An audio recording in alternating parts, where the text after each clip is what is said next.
Salam alaikum, Azul Fillaoun, bonsoir.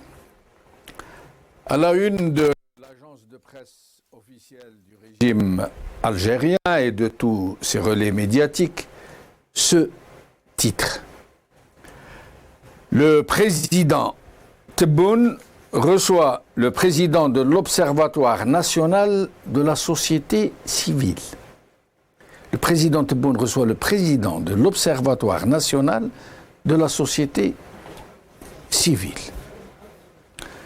Pendant cette réunion, le dit président du dit observatoire, M. Abdelrahman Hamzaoui, a solennellement déclaré ceci, et je vous prierai de bien écouter parce que je vais vous demander ce que vous y aurez compris. Alors, voilà ce qu'a déclaré ce monsieur. Pendant cette rencontre avec le président de la République, de nombreuses questions nationales d'actualité d'ordre socio-économique et politique ont été passées en revue. Et que cette audience s'inscrit dans le cadre des concertations menées par le président de la République avec les différents acteurs et composantes de la scène nationale. Vous y avez compris quelque chose? Et d'abord, est-ce que vous avez compris ce que veut dire Observatoire national de la société civile? C'est quoi? Et c'est quoi cette société civile qu'il observe? Et pourquoi l'observe-t-il? Et je vais continuer à citer mot pour mot ce qu'a déclaré, j'ai failli dire ce qu'a déblatéré, ce président de l'Observatoire machin. Le président Tebboune a affirmé son soutien et son encouragement au mouvement associatif et à la société civile pour lui permettre d'accomplir son rôle sur la scène nationale à tous les niveaux, notamment en ce qui concerne la consécration de la cohésion nationale et la concrétisation des principes de citoyenneté et des valeurs nationales.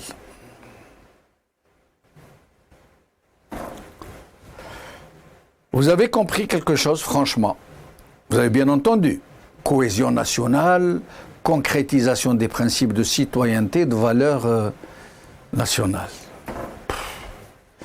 Et attendez, ce n'est pas fini. Toujours selon le même président de l'Observatoire machin, écoutez, l'audience a également permis de passer en revue de nombreuses décisions prises par le président de la République au niveau du front social et dans le domaine économique, lesquels auront un impact positif sur le citoyen et la société. Et encore une petite phrase pour la route, dite par le même président de l'Observatoire machin. La contribution de la société civile dans le développement national à tous les niveaux, en plus de son impérative implication dans la prise de décision au niveau local et central, car il s'agit d'un partenaire clé et allié stratégique. Voilà. C'était pour vous donner une idée de l'état d'esprit extraterrestre dans lequel évoluent ces gens. Dans quelle abyssale vacuité ils bidouillent. Et avec quelle langue de bois ils s'expriment pour ne rien dire. Ce qui tombe sous le sens, puisque en plus de ne rien dire, leur principale vocation est de ne rien faire, à part empocher de mirifiques indemnités, de jouir de formidables privilèges et d'avoir accès à toutes les opportunités que leur offre le régime qui les a créés. Mais ne nous y trompons pas. Cet observatoire machin n'est pas le seul dans ce cas. Ils sont, et sans aucune exagération, des milliers, peut-être même des dizaines de milliers, à des niveaux divers et variés. D'abord des organismes factices de grande importance, entre guillemets importance pour eux-mêmes et pour leur régime, et d'autres beaucoup moins importants, plus insignifiants, et qui sont destinés à mailler la société, à l'encadrer, voire même à la fliquer, et qui se dénombrent en un nombre qu'on ne peut même pas imaginer, d'associations, d'organisations, tout genre, dont la seule utilité est de distribuer des miettes à ceux et celles qui les constituent et surtout de servir ce régime qui les sustente.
Algérie, les relais utiles et les 1001 machins du régime.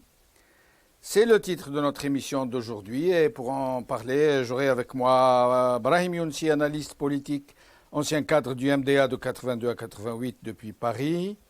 Boukhalifa Belmamar, militant politique, membre fondateur de Riposte International depuis Paris.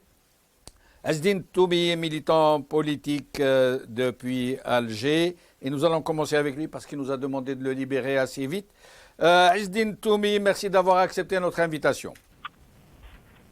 Bonsoir, cher ami Jamal. Bonsoir à tous les invités. Bonsoir à tous les téléspectateurs. Merci à vous de m'avoir invité. Merci, c'est Ezzedine. Alors, Ezzedine Toumy, d'abord, cette rencontre entre le président de l'Observatoire national de la société civile, qu'est-ce que ça vous inspire? Ça veut dire quoi? Ensuite, dans la foulée, à quoi servent tous ces machins qui se comptent, qui sont innombrables, hein.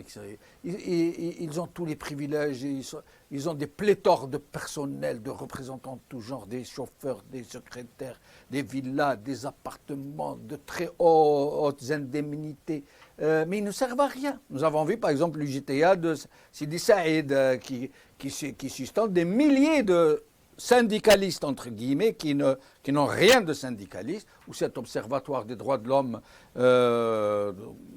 qui ne défend pas les militants et les opposants, bien au contraire, qui les accable, comme l'a dit M. El Zahri, nous allons passer tout à l'heure sa vidéo, il a dit qu'il n'y a pas de militants, il n'y a pas de détenus d'opinion dans ce pays, encore moins de prisonniers politiques.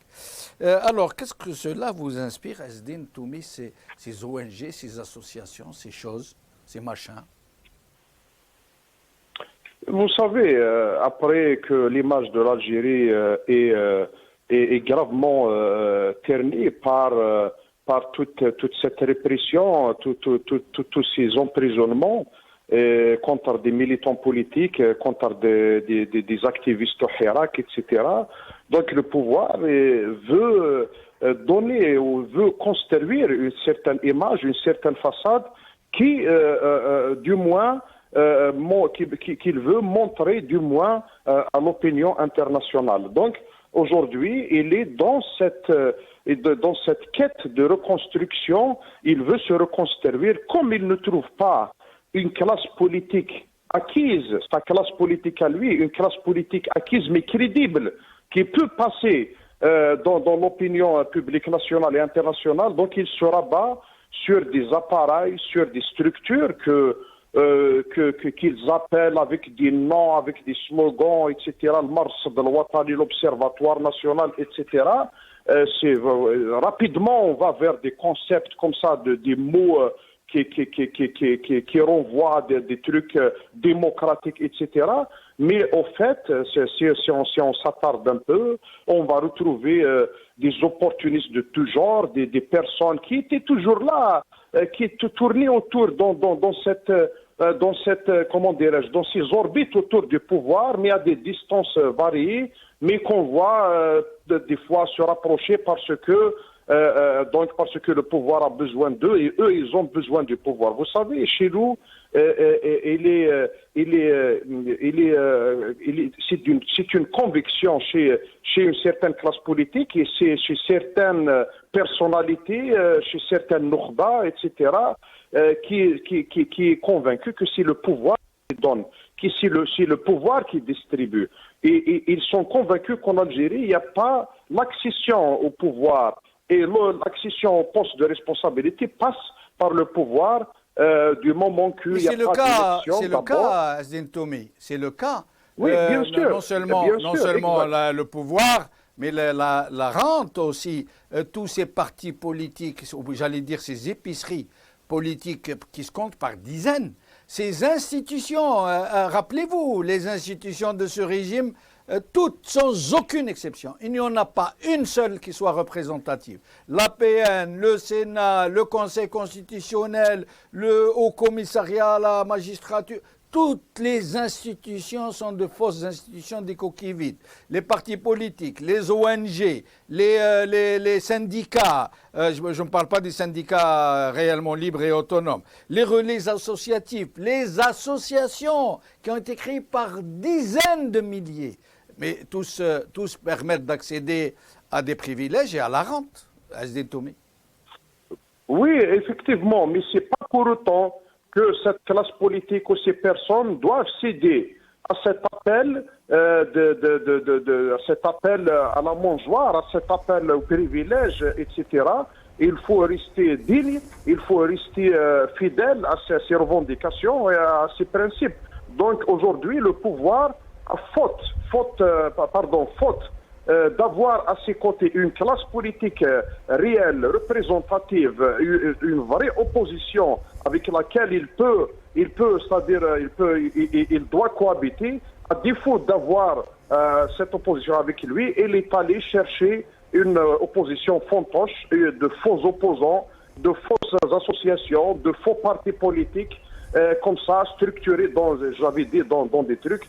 Et au moment où la vraie classe politique, les vrais opposants sont envoyés en prison, on voit cette fausse opposition qui est invitée au salon et au palace pour faire des réunions, pour discuter. Discuter de l'Algérie, on voit aujourd'hui comment ce pays est géré, on voit le résultat de cette gestion désastreuse, que sur le plan économique, que sur d'autres plans. Et au journal de la télévision nationale, le soir, on voit des reportages, des séminaires, des colloques, des réunions de l'Observatoire, des associations qui se réunissent, qui discutent, qui parlent, qui font des communiqués. Mais quand on voit en parallèle que l'Algérie, c'est quoi la réalité de l'Algérie, la vie quotidienne, c'est la vie quotidienne de l'Algérien, du citoyen.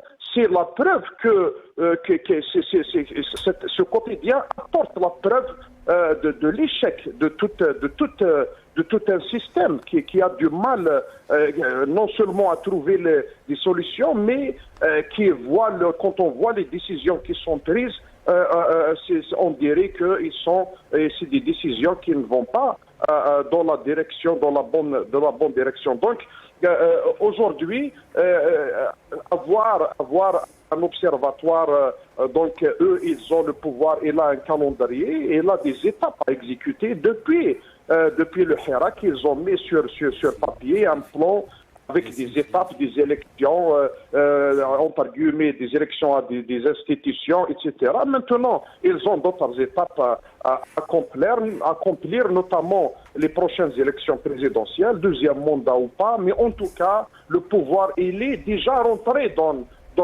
cette dynamique. Après, il essaye de maquiller, il essaye de faire du camouflage en se cachant derrière.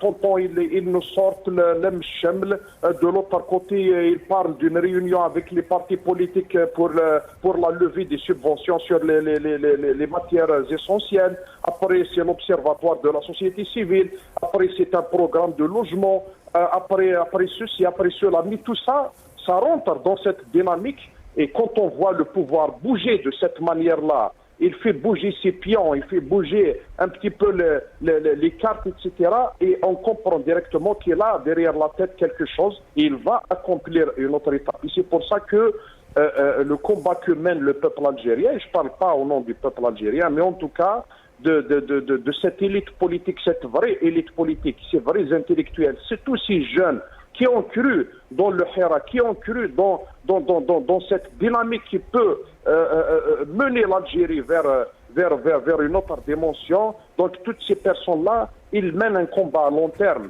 Leur combat, c'est un combat de démocratie, c'est un combat pour l'instauration d'un état de droit. L'instauration, c'est de la construction d'une Algérie vraiment forte et d'une vraie nouvelle Algérie. Azzedine Toumi, merci beaucoup, au plaisir de vous retrouver. Alors, avec nous donc Brahim Younsi, analyste politique, ancien cadre du MDA de 82 à 88. Brahim Younsi, merci d'être avec nous. C'est Jamal, merci de m'inviter de nouveau. Je salue mon ami Boukhalifa Belmamar. Je suis content que nous soyons en même temps sur ce plateau. Merci. Alors, Boukhalifa Belmamar, merci d'être avec nous. Vous êtes militant politique, membre fondateur de Riposte International. Marhaba bik, Boukhalifa. Je peux avoir juste s'il y a un retour de son ou pas? Là, oui, on vous entend. Il y a un souci peut-être au niveau de la régie. Je vais vous laisser avec eux. Je reviens à vous dans un petit moment pour essayer de régler ce petit problème. Brahim Younsi, alors avant d'en arriver au sujet qui nous concerne, je vais vous faire écouter la 7 et la 8, Chava, s'il vous plaît.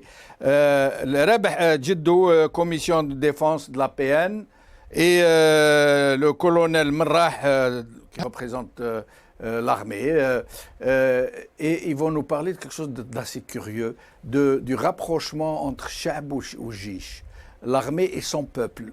Ce sont deux entités différentes, deux planètes, le moment est venu qu'ils se rassemblent, qu'ils se rapprochent, qu'ils se protègent l'un de l'autre, deux entités différentes. Écoutez bien, parce qu'il y a des lapsus révélateurs dans le discours politique. Écoutez, la 7 et la 8, Chafasi, s'il vous plaît.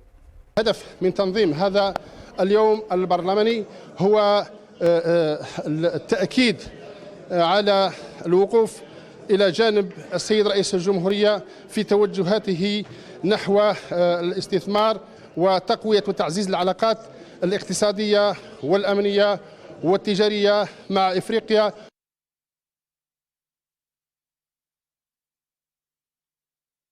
وأردت أن أقول من خلال هذه المداخلة بأن الدفاع الوطني أو تمتين عرى أو منظومة الدفاع الوطني يحتاج إلينا جميعا، يحتاج إلى تماسكنا، يحتاج إلى وحدتنا. وحدتنا. Alors, d'abord sur ce point, c'est quoi cette vision des choses, Jishab Khawa Khawa? Je pensais que Jishab c'est une seule entité, c'est une nation, que l'armée n'est pas un partenaire à côté du peuple. L'armée est au service du peuple, qu'il n'y a que le peuple et que la nation. C'est quoi cette vue de l'esprit? Est-ce c'est que l'oligarchie qui a aujourd'hui peur et qui voudrait que le peuple soumis se considère un peu son égal et qu'il soit à ses côtés? Est-ce autre chose? savez, dans toutes les sociétés globales, comme la nôtre, vous avez des sociétés, on en parle.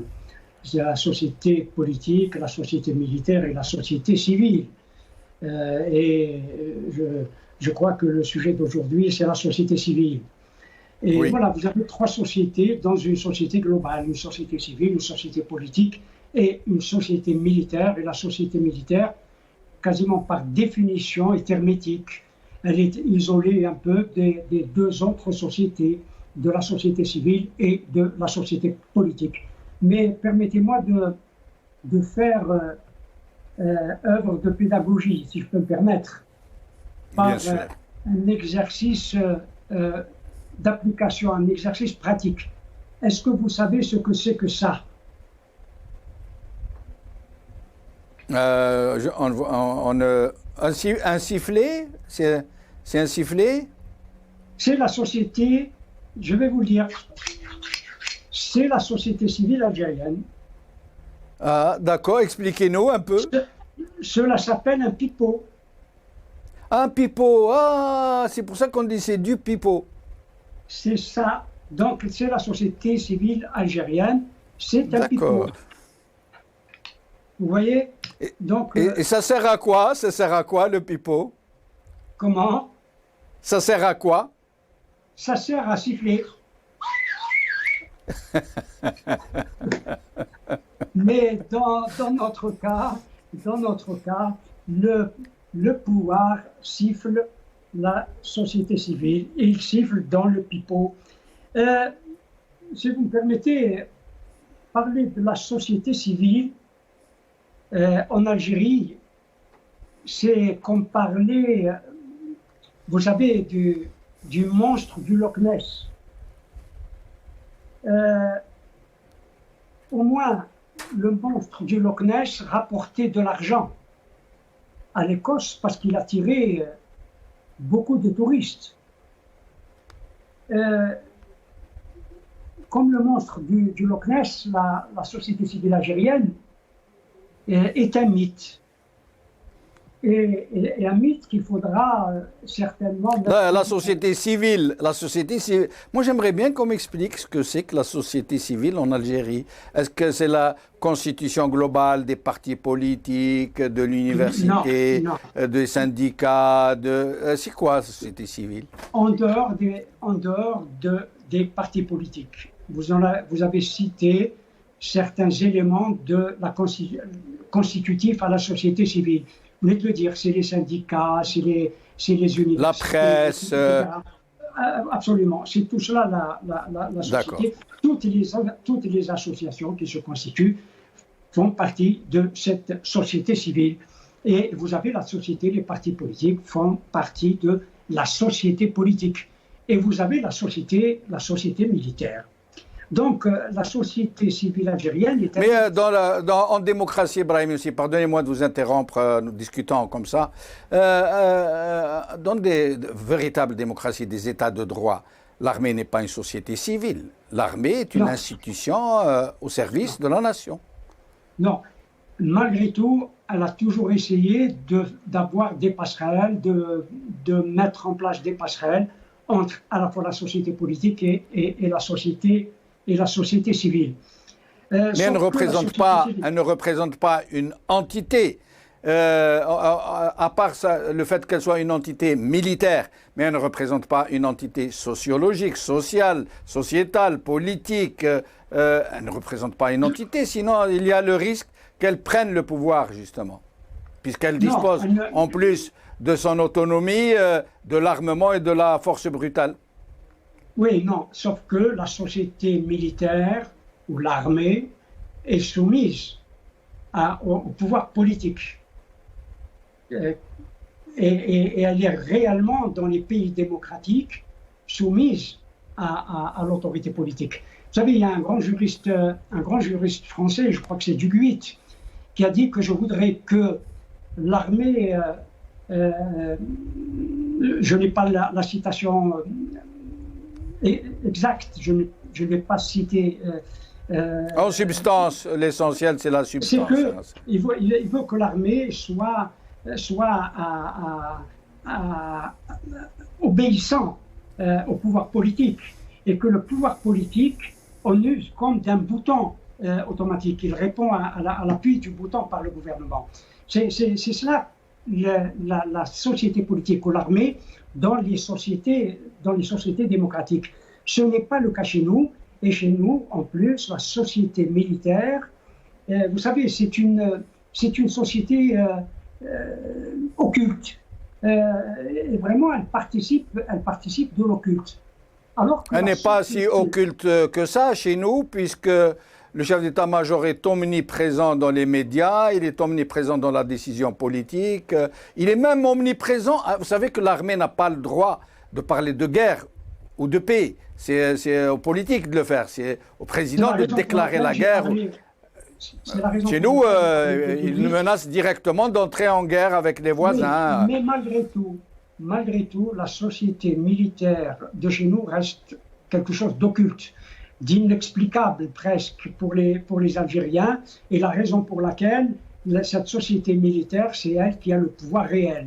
Et comment peut-elle avoir le pouvoir réel sinon parce qu'elle est occulte, cette société, même si elle se montre. Véritablement, vous ne savez pas qui est à la décision. On montre le chef d'état-major, mais quels sont les autres membres les plus influents qui prennent véritablement les décisions. Nous ne les connaissons pas. Alors, avant de donner la parole à Boukhalifa Brahim Younsi, parce que nous essayons de faire un peu vite, pardonnez-moi de vous avoir coupé. Permettez, c'est juste. Oui, allez-y. Oui. Juste sur la société civile algérienne. La société civile algérienne a toujours été, il faut le dire, périphérique et marginale. Gramsci, quand il parlait de la société civile russe ou soviétique, il l'a qualifiée de primitive et de gélatineuse. C'est-à-dire qu'elle était sans odeur, sans saveur et sans colonne vertébrale. Absolument. Donc la société civile algérienne est de la même matière. Elle est sans Restez avec nous, Brahim Younsi. Restez avec nous. Boukhalifa. Brahim Younsi, je reviendrai à vous pour la prochaine question tout à l'heure. Nous allons parler du budget militaire avant de revenir à ces machins en tout genre qui infestent la société civile, justement, qui sont partout et qui ne servent à rien. Boukhalifa, avant d'en arriver à cette question du budget militaire, sur ces deux entités qu'on nous sort à chaque fois, Jish, Cheb, Khawa, il est temps qu'il y ait une cohésion, l'emshemel mabin Jish ou Cheb. Vous imaginez la disposition mentale de ce régime qui regarde la situation comme s'il y avait l'armée et le peuple. Et en fait, il est honnête à sa façon et à sa manière, puisque c'est vrai, il y a l'armée et le peuple, ou du moins la junte, les chefs de l'armée qui ont pris l'armée en otage et dont ils contrôlent tout, y compris le budget dont nous allons parler dans un instant, et le peuple de l'autre côté qui n'a qu'un seul droit, se taire ou aller en prison. Boukhalifa. Oui, bonsoir encore une fois. Désolé pour le petit problème technique.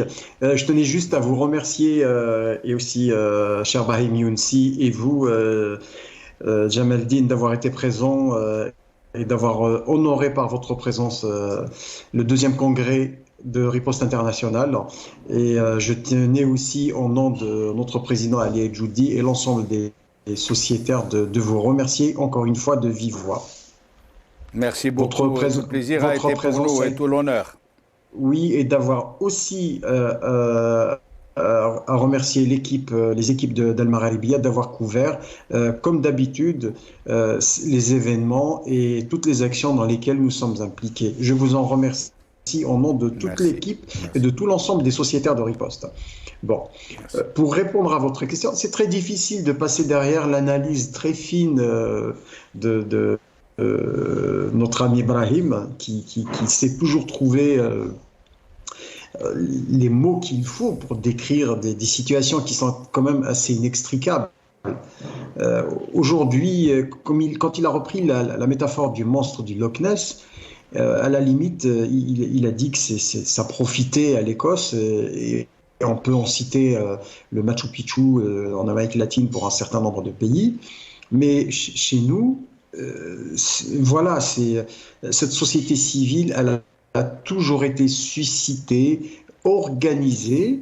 Il y a un héritage qui vient peut-être un peu du mouvement national, donc ça a été des organisations de masse, mais ça dès qu'il y a des velléités d'échapper au contrôle de Big Brother, George Orwell, on a bien parlé dans son 1984, et de manière, d'ailleurs, je conseille à beaucoup de relire aujourd'hui parce qu'il est toujours d'actualité, non pas parce qu'il y a une déconstruction des système autoritaire, non, mais c'est toute la chape de plomb sur le plan psychologique que ces régimes arrivent à faire peser sur l'ensemble de la société. L'existence d'une société civile sous-entend à minimum une certaine liberté d'organisation, mais est-ce que la société algérienne a été libre de s'organiser? Est-ce qu'elle a été libre de choisir ses thématiques? Ça s'est toujours fait en marge du régime. D'ailleurs, n'oublions pas que l'expression favorite de celui qui a été le plus bavard, qui a été Chadli, il disait Bah al-Hamishiyin, c'est-à-dire tous celles et ceux qui remettaient en cause un fonctionnement, qui apportaient une autre vision, ou à la limite qui allaient au-delà des cercles prédéfinis et conscrits par le régime, étaient considérés comme étant des marginaux. Mais pour revenir à ce qui se passe aujourd'hui, tout est suscité, c'est des techniques de duplication. Donc, c'est ce qu'il faut savoir. Et on revient encore à l'histoire, très récente. Quand la première ligue algérienne pour la défense des droits de l'homme a été créée, les services et le système ont tout de suite eu recours à la technique de duplication en créant une autre ligue, en suscitant la création d'une autre ligue. Dès qu'il y a des mouvements, quand il y a eu des mouvements féministes, donc on a fait appel à Madame Zoronissi dans le cadre de l'UNFA. Et on peut multiplier à foison ces exemples. Mais la colonne vertébrale aujourd'hui du régime, c'est l'armée. C'est l'armée, mais pas en tant qu'institution. C'est l'armée en tant qu'instrument. C'est cela qu'il faudra déconstruire. Moi, je souscris totalement à ce qu'a dit Brahim Younsi quant à sa dimension occulte. Ce n'est pas par la dimension occulte, elle découle aussi des arcanes de prise de décision, des nominations. Elles ne répondent en réalité qu'à des nécessités impérieuses de survie. Ce n'est même pas un système de cooptation qui est basé sur de la compétence, mais ce sont des équilibres qui sont sans cesse réajustés en fonction des intérêts des clans, du plus fort ou celui qui a pris le dessus. Très bien. Oui, je vous laisse Abou Khalfa. Alors, oui, poursuivez. Juste pour vous dire tout simplement que de toute façon, les mains tendues des régimes despotiques et autoritaires ne sont que des simulacres il n'y a rien, de toute façon les gens ne sont pas dupes. Aujourd'hui, le contexte international fait que l'Algérie est en train de faire un ensemble à travers bien sûr toutes les gesticulations à tous les niveaux, d'essayer de répondre à l'examen périodique universel qui est fait par le comité, par le Haut-Commissariat aux droits de l'homme, qui va prendre fin en novembre. Toujours est-il qu'ils essayent quand même de répondre à un certain nombre de questions par ce type de gesticulation, d'où l'audience accordée à un observatoire qui est sorti du chapeau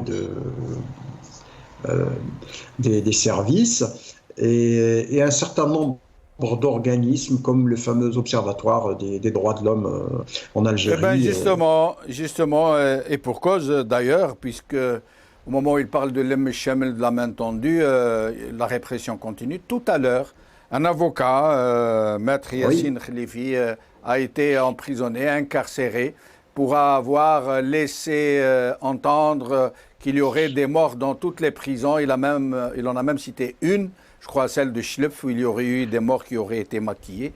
Il a été mis en prison, bien sûr. Mais nous allons écouter justement l'ex-président de l'Observatoire des droits de l'homme et M. Tebboune, qui font chorus pour nous dire que nous avons des lubies et qu'il n'existe pas de détenus politiques dans ce pays. Non, non, non, non.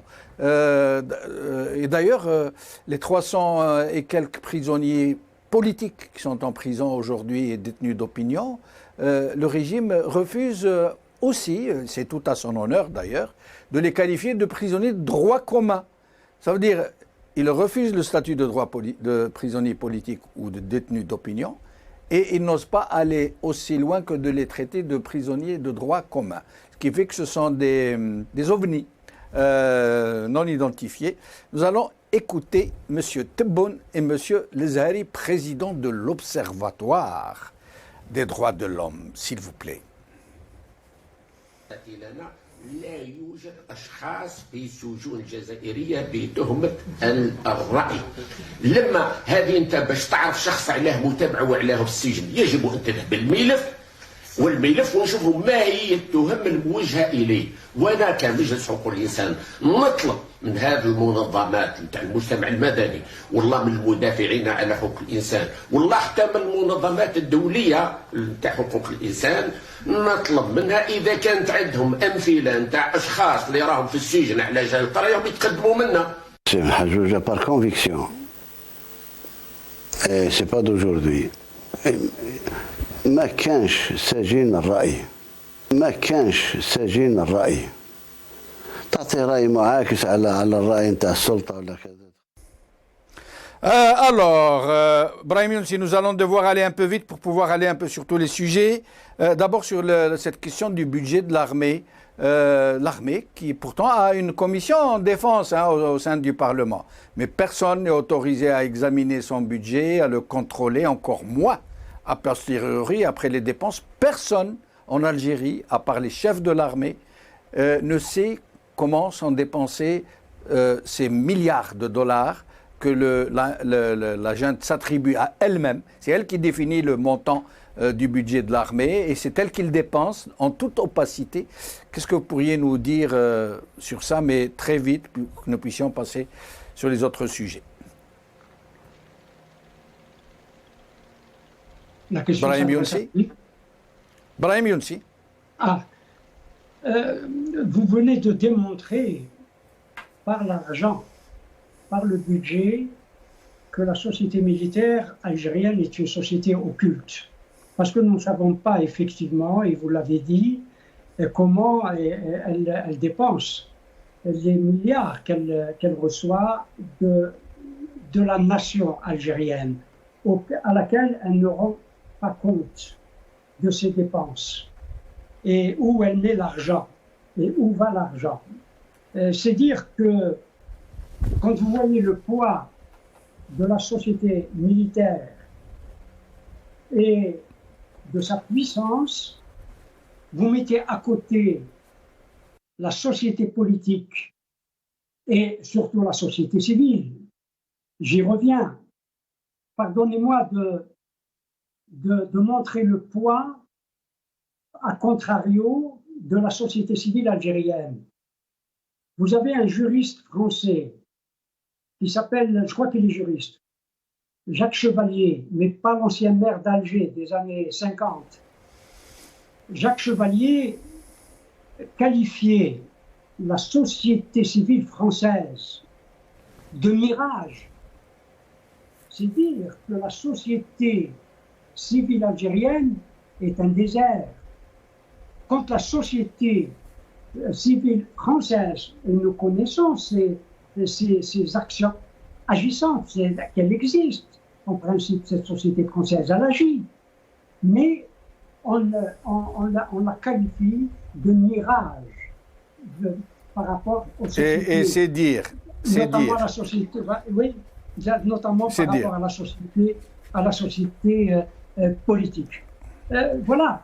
Donc nous, comment... Très vite, Brahim Younsi, s'il vous plaît, très vite. Comment est-ce que nous pourrions ou nous pouvons interpréter le lien, parce que le lien entre la société civile Le lien de la société civile, c'est avec les pouvoirs publics.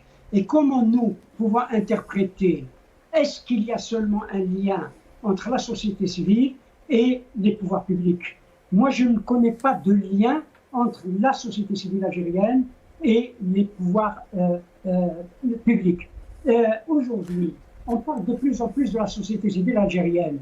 Et si l'on parle autant, je cite encore Jacques Chevalier, le juriste, que l'État, Jacques Chevalier parlait de l'État-providence, mais l'État, chez nous, le pouvoir, est certainement en situation d'affaiblissement. Et c'est la raison pour laquelle il parle de cette main tendue, de ce Lemchem, qui est quelque chose d'informe, dont nous ne savons strictement rien. Très bien. Alors, Boukhalifa, mais très vite pour que nous puissions aborder le dernier sujet. Boukhalifa, sur le budget militaire, qui est du tiers à peu près, je crois, du budget global de la nation. Le tiers, vous imaginez, c'est énorme. En temps de crise, à un moment où des millions d'Algériens basculent dans la misère, l'armée qui est déjà surarmée, tout le monde le sait, c'est l'une des armées les plus armées d'Afrique, c'est la 3e, je crois. Malgré ça, ils continuent de s'armer, mais on ne dit pas, on ne sait pas à quoi servent ces dépenses. Beaucoup disent que c'est aussi pour corrompre, pour acheter la paix sociale à l'intérieur de l'armée, pour graisser la bourse, je ne dirais pas la pâte, de milliers d'officiers supérieurs pour qu'ils ne se rebellent pas contre ceux qui sont en train de mener leur pays au mur, puisqu'ils se sucrent avec eux. Qu'est-ce que vous pourriez nous dire sur ce scandale de ce budget militaire dont personne ne sait rien, dont personne ne sait comment il est dépensé? Vous voyez, votre qualification sur le plan sémantique vient rajouter de l'eau au moulin de notre cher ami Brahim en parlant de la dimension occulte de ce qu'on peut appeler, à la limite, en étant d'une courtoisie la plus élémentaire d'une institution. Tout le monde sait que la corruption régalienne est quand même l'épine dorsale de cette corruption qui est généralisée.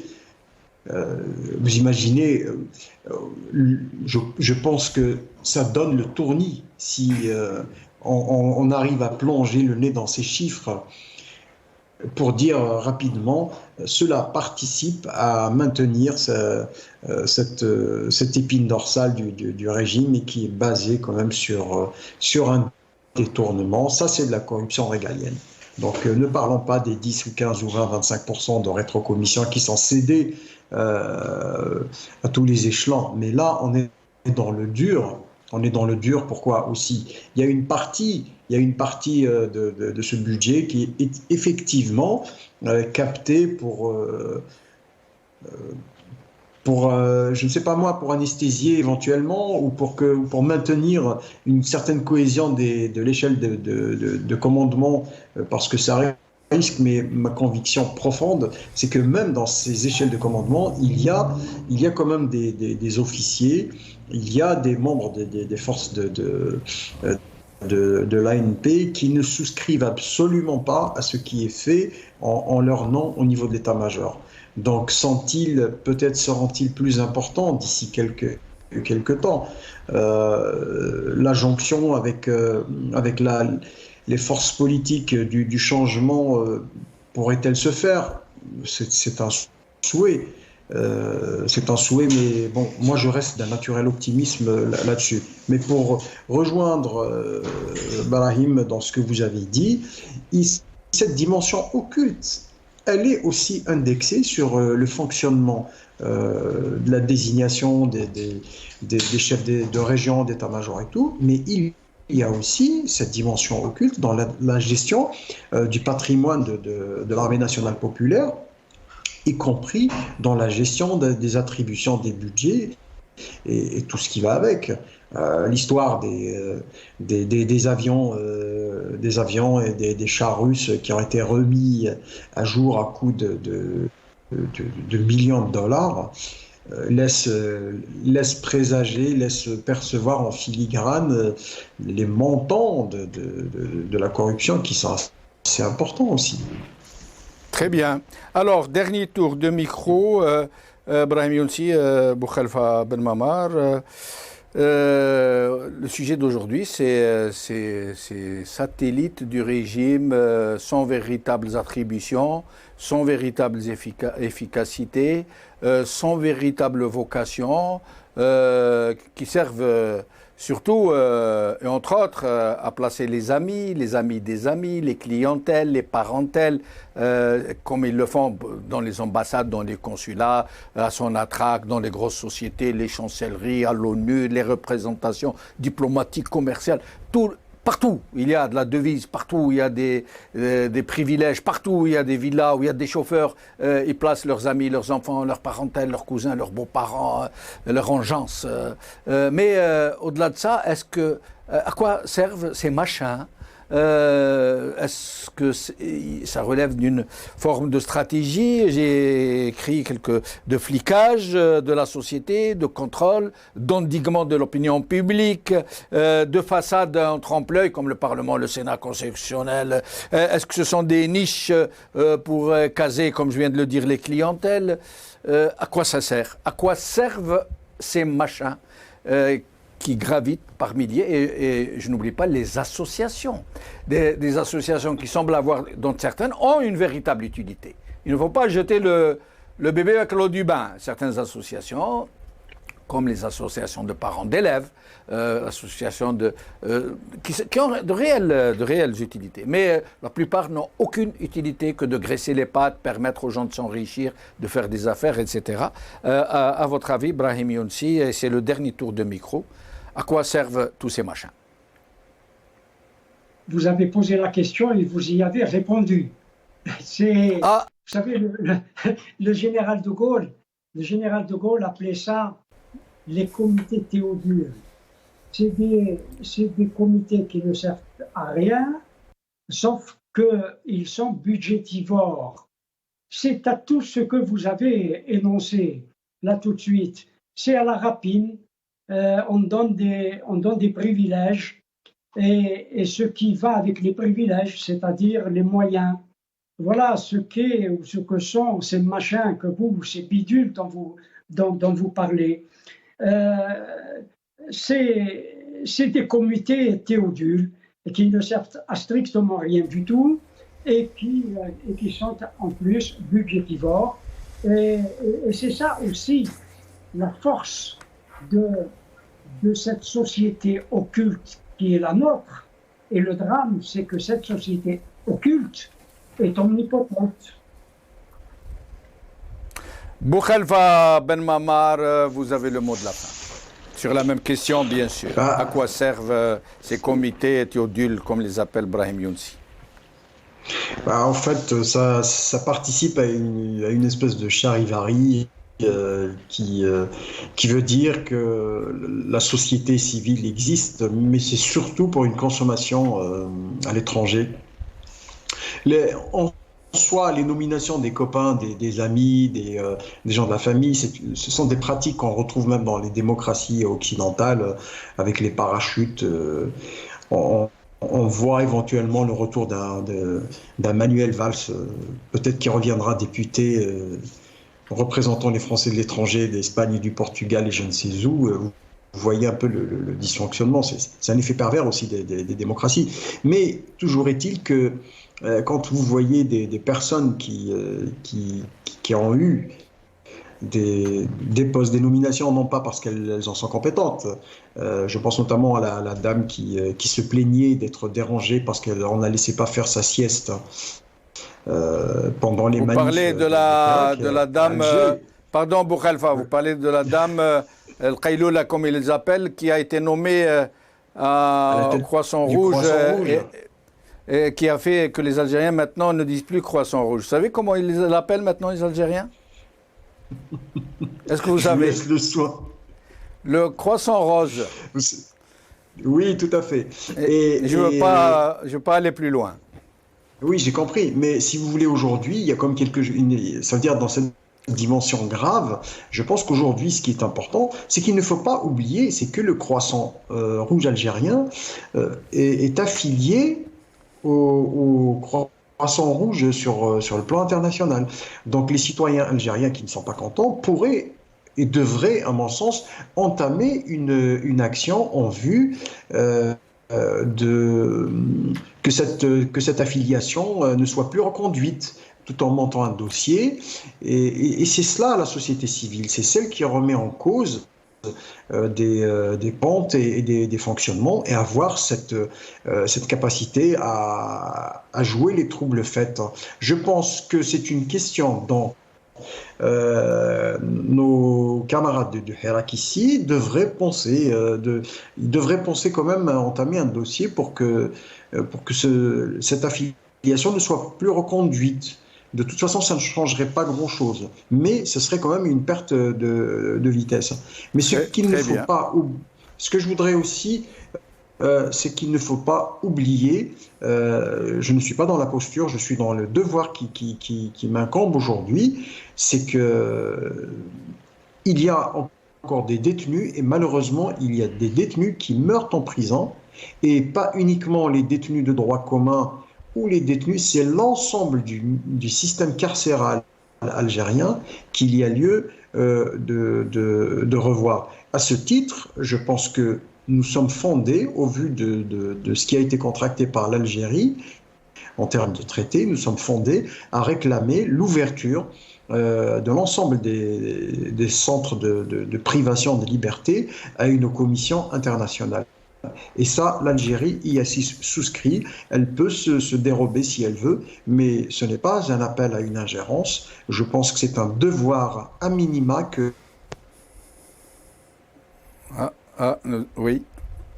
Merci, Boukhalifa. Je rappelle que avant de donner la parole à Brahim Younsi qui l'a réclamé, je rappelle que le Croissant Rouge, prestigieuse organisation de lutte, a été créé à un moment très fort de la lutte pour la libération du pays contre le colonialisme et qu'elle a joué un rôle absolument fantastique, formidable, fabuleux et que malheureusement cette organisation a fini par tomber entre les mains d'une Ben Habiles, puis pire encore entre les mains de cette dame qui ne l'a mérité, je le rappelle, cette nomination que parce qu'elle était contre le Hirak, elle a été nommée le Qayloula, la sieste, parce qu'elle a dit en pleine télévision, ce Hirak me dérange, m'empêche de faire ma sieste.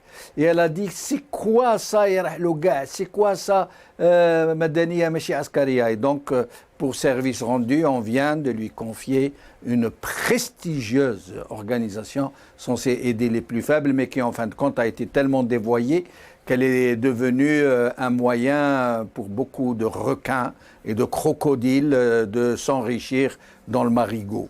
Brahim Younsi, très vite, s'il vous plaît.